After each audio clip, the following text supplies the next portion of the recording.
But I still struggle with the statement of faith. It plays out in churches in a way that I don't like, that I think sometimes hurts those congregations. What I want to imagine is a Christianity where you can hold both sets of people, right? The people like this meaning crisis, all of these meaning crisis people like me.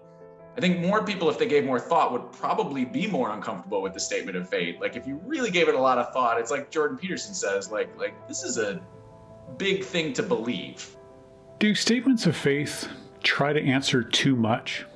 I came across this video from Paul Vanderklay while collecting my thoughts on Mere Christianity and thought, what a great opportunity. Here is a clear example of the struggle people are feeling in the meaning crisis. In Mere Christianity, C.S. Lewis goes through many of the claims common to Christian groups. Then he goes through explanations and arguments for them, building up a Christian way of life. Fundamental to Christianity is not a list of beliefs. Right. Christianity is a life. Right. It's a way of living and being.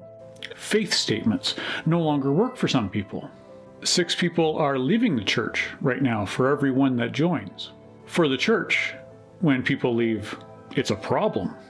But wouldn't we say it's a problem if your children never leave the family home? This just might mean people are asking different questions elsewhere, growing and developing outside of faith statements. Are we finding meaning in exploring questions instead of declaring statements? Could there be a version of Christianity in which the statement of faith is de-emphasized, or that is more like Judaism, which is about practice and stories, sacred stories and practice, and not about these statements of what we think happened, right? Instead of focusing on the word faith, what happens if we question the word statement? People never spend enough time getting the question right. Can a spiritual community encourage a love of inquiry instead of obedience through faith statements? So let's look at 4 statements of faith from Mere Christianity and then apply some ideas from Jordan Peterson. Let's walk those claims back a bit and see if we can find better questions.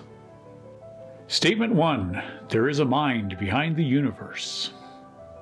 Creation was a miracle made by a mind, according to church language and C.S. Lewis, something from nothing.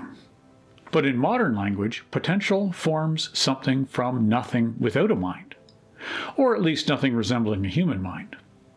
If anything, the modern mind imagines a mystery and not a mind. So what can we do to bridge the gap between statements of faith that declare there is a mind behind the universe and questions of how to approach a mystery? A Chesterton quote shows this difference in mindsets. It is really far more logical to start by saying, in the beginning God created heaven and earth, even if you only mean, in the beginning some unthinkable power began some unthinkable process. For God is by its nature a name of mystery, and nobody ever supposed that man could imagine how a world was created any more than he could create one. Whenever I first read this passage, I couldn't help but wonder, well, why not stop using the more traditional word God then, and just use the word mystery? Is there not a valuable spiritual lesson from admitting to mystery instead of assuming a mind? Whatever assumptions and whatever power you wield from using the word God, it is far more logical and far more honest to say mystery rather than use a word like God. Can we try that as a community? Reverend Greta Vosper in the Toronto area put a moratorium on the word God in her services because she no longer wanted to send that message of a sky daddy, a magical mind in the clouds. Vosper and her congregation went out looking for different metaphors, better ways of talking about these mysteries. So it is possible to experiment. Jordan Peterson talks a lot about how we face the unknown. When we face mystery, we can quickly populate it with monsters and mountains and molehills and magic and minds. That's the imagination at work, building up hypothesis upon hypothesis, all attempts to make sense or put sense into the scary, wondrous void of the unknown. We're just at this inflection point. I don't know what comes next. According to Peterson, what is the proper attitude toward the unknown? Curiosity, expressed in hope, excitement, and above all, in creative, exploratory behavior. To that aspect of the human being that's both exploratory and creative. Exploratory work and creative work. Such that the unknown is transformed from something terrifying and compelling into something beneficial. An asking mindset, a seeking mindset, not a statement mindset. So what is more honest? What is more humble? God did it, and God must have a mind. Or, this is a mystery and inspires my curiosity. Now, what would happen if a spiritual community, even for one day, as an experiment, replaced the word God with a word like mystery?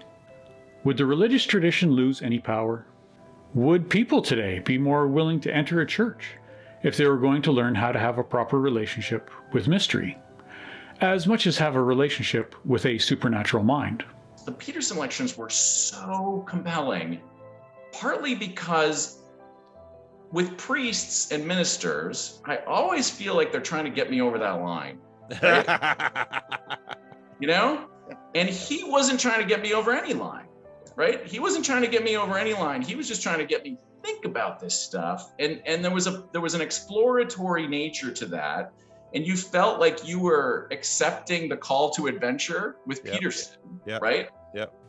Wouldn't the proper relationship to mystery involve an asking mindset rather than a statement mindset? Instead of a statement of faith, then, what happens to us when we pose a question? What is the ideal attitude toward mystery or the unknown?